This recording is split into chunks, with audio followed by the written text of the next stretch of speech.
Look at that sweet puppy. Waiting on his mama. Gatsby! Look at him.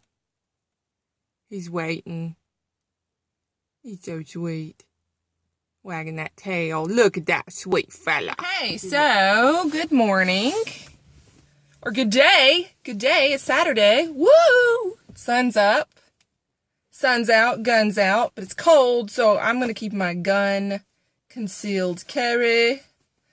I'm spoiled, y'all. I'm so spoiled. Okay, so I work out at 2 gyms. Our gym, you got the main gym, which we pay membership for, and then you can add for something ridiculously small, like $15 a whole year for access to the 24/7 gym, which is great because it's open 24/7.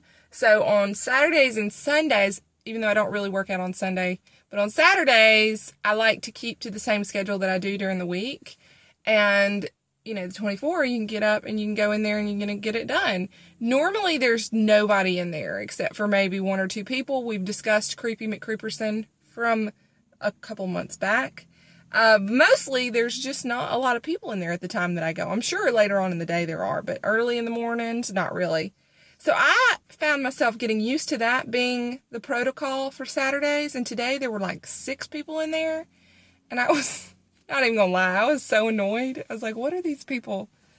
What are all you doing at my gym? This is my gym.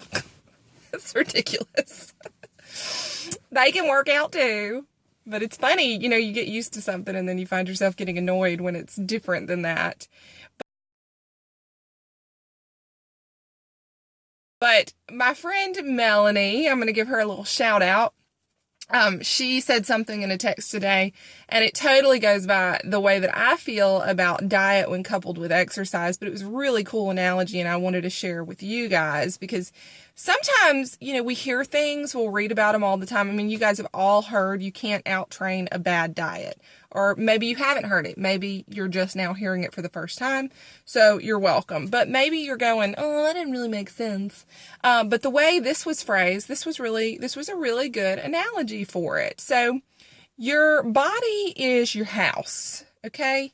Your body is your house. And when you're in the gym and you're working it out, you're building your house, okay? You got to live here. You got to live here. This is yours.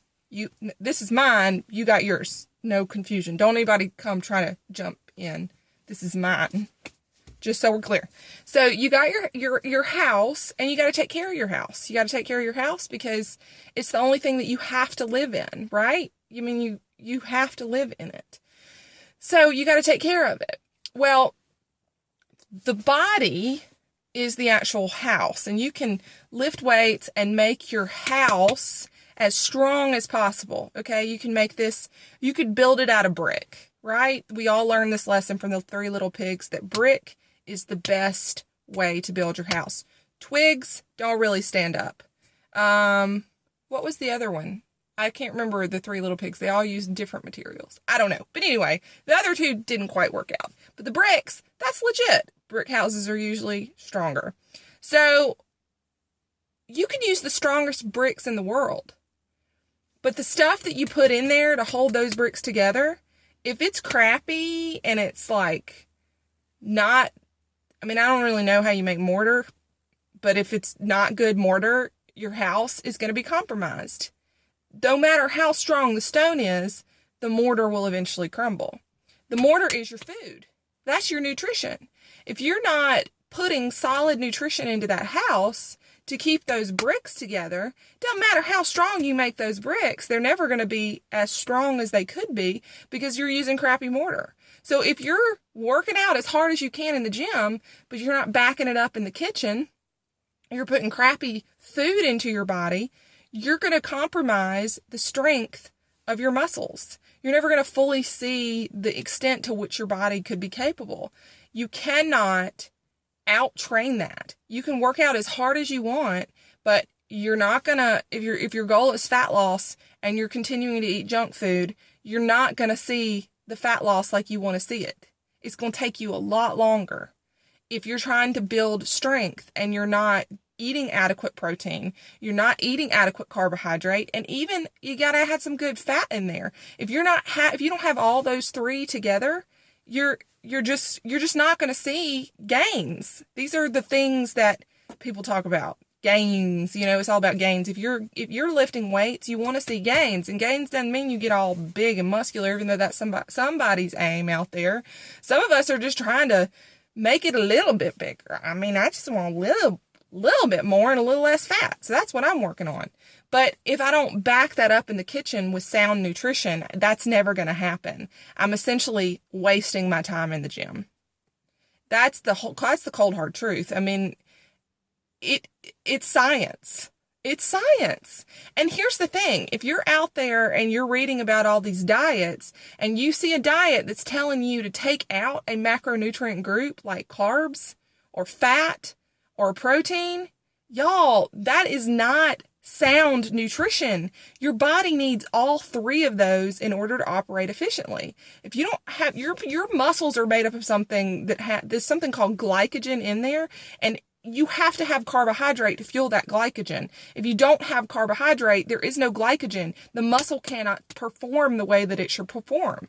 If you don't have protein is like the most important. It's a building block. It's for recovery and repair and all kinds of cool things. But you got to have that. And then fat keeps you satisfied. Fat is good for your brain. Fat is good. Too much fat is bad. Too much protein is bad. Too many carbohydrates is bad. But you got to have all three of them in order to have sound nutrition. People talk about a balanced diet. That's what a balanced diet is. Having all three of those in appropriate proportions in order to perform efficiently. That's when your body can perform on all cylinders. It's like getting the good oil change and keeping your tires rotated and making sure that the tread is not too low on the car tires so that your gas mileage is going to run at max efficiency. Add in some water and some micronutrients and all kinds of stuff. We got a magical powerhouse of good things happening. But you got to have all three. If somebody's telling you to cut any one of those completely out of your diet, run. That is not science. That's not science. Your body biologically needs all those macronutrients, protein, carbohydrates, and fat. Otherwise, you are doing yourself a disservice.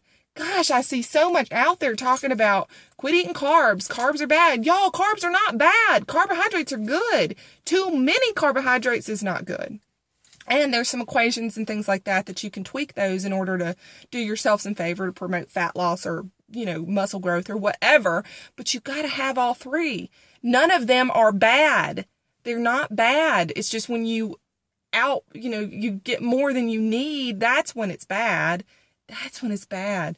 So, sorry, got a little keyed up there. I didn't even see that one coming. Just out the gate. Sorry. But that's your little gospel on nutrition. Get it through your mind. None of those are bad. They are good. Kelly told me they're good, so they must be good. And they are. All right.